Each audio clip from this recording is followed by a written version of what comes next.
ইতিহাস সবসময় আমাদের বলে দেয় কে বিজয় ছিল আর কারা রাজত্ব করেছিল, কিন্তু কিছু ইতিহাস আজও নিঃশব্দ, কিছু ইতিহাস আজও জমে আছে ধুলোর নিচে নীরবতায়। আজকে আমরা খুঁজবো সেই হারিয়ে যাওয়া সত্য যা ইতিহাসের পাতায় স্পষ্ট করা হয় নাই।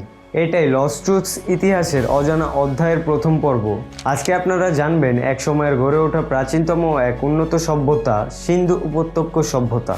এই সভ্যতার জন্ম হয় খ্রিস্টপূর্ব প্রায় 2600 সালে। ভারত ও পাকিস্তানের সীমান্তে সিন্ধু নদীর পার ঘেঁষে জন্ম নিচ্ছে এক রহস্যময় শহর হরপ্পা ও মহেঞ্জোদারো। এই জাতিরা ছিল সেই সময় সবচেয়ে সংগঠিত নগরীর মানুষ।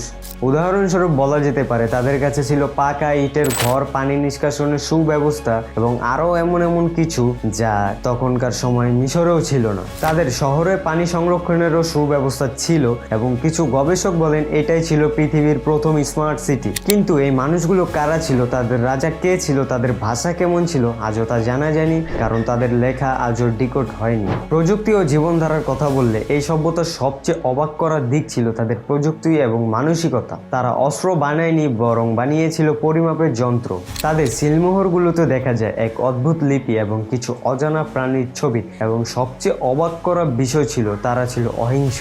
কোনো রাজপ্রাসাদ, বিশাল মন্দির বা সামরিক ঘাঁটি কিছুই মেলেনি তাদের। তাহলে কারা শাসন করতো, নাকি তারা শাসন ছাড়াই সমাজ চালাতো? প্রশ্ন কিন্তু থেকেই যায়।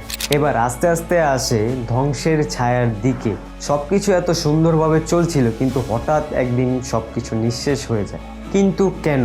কোনো যুদ্ধের চিহ্ন নেই, কোনো মহামারীর প্রমাণ নেই। তাহলে গবেষকরা বলছেন নদীর গতিপথ বদলে গিয়েছিল, এর কারণে কৃষি ধ্বংস হয়ে যায়, সেই সাথে আসে খরা, তাতে মানুষ শহর ছেড়ে চলে যায়। কিন্তু কোথায় গেল তারা? কারা ছিল তাদের উত্তরসূরি? তা এখনো প্রশ্ন হয়েই থেকে যায়, কেননা এখানে প্রশ্নের চেয়ে উত্তরের সংখ্যা কম। অন্যান্য তথ্য অনুযায়ী কিছু গবেষক বলছেন এই ধ্বংস এত সহজ ছিল না। হতে পারে কোনো ভূমিকম্প বা এমন ভিনগ্রহীদের সংস্পর্শে কিছু, বা এমন প্রাকৃতিক কিছু যার দুর্ঘটনা খুবই করুণ। উত্তর নেই কল্পনার জায়গায়। আজও মহেঞ্জোদারো নিঃশব্দ। কিছু অজানা প্রাণীর ছবি আজও ভেসে আছে ওই পাথরের গায়ে। তারা কারা ছিল, কি করতে চেয়েছিল, আজও তার রহস্য। এটাই লস্ট ট্রুথস এর অজানা অধ্যায়ের প্রথম পর্ব। এখানে প্রশ্নের চেয়ে উত্তরের সংখ্যা কম, কিন্তু জ্ঞানের দরজাগুলো এখান থেকেই খুলে যায়। তাদের এই হারানো ইতিহাস আমাদের জানা উচিত, না হলে কবে আবার এই ইতিহাস পুনরায় জন্ম হয়ে যায় বলা যায় না।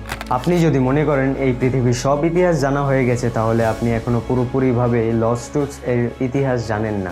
এটাই ছিল আমাদের ভ্যানিশ সিভিলাইজেশন ইন্দুস ভ্যালি এর প্রথম পর্ব। পরবর্তী পর্বে আপনারা জানবেন পোমাপানকু সম্পর্কে।